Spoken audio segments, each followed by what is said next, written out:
Bible నుండి ఒక అధ్యాయం చదవటం కష్టం, కానీ ఎంతసేపైనా వాట్సాప్, ఇన్స్టాగ్రామ్ చూడటం చాలా ఇష్టం.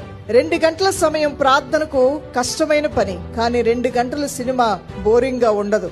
చర్చిలో 10 రూపాయలు అధికం, కానీ షాపింగ్ లో 1000 రూపాయలు కూడా చాలా తక్కువ.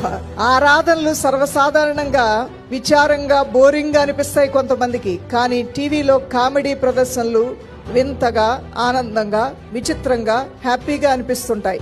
ఇతరుల ముందు ప్రశంసలు వినడానికి, పంచుకోవడానికి ముందు ఉంటాం, కానీ ఇతరుల ముందు దేవుణ్ణి స్తుతించడానికి, ఇతరుల ముందు దేవుని గురించి చెప్పడానికి మాత్రం వెనకుంటాం.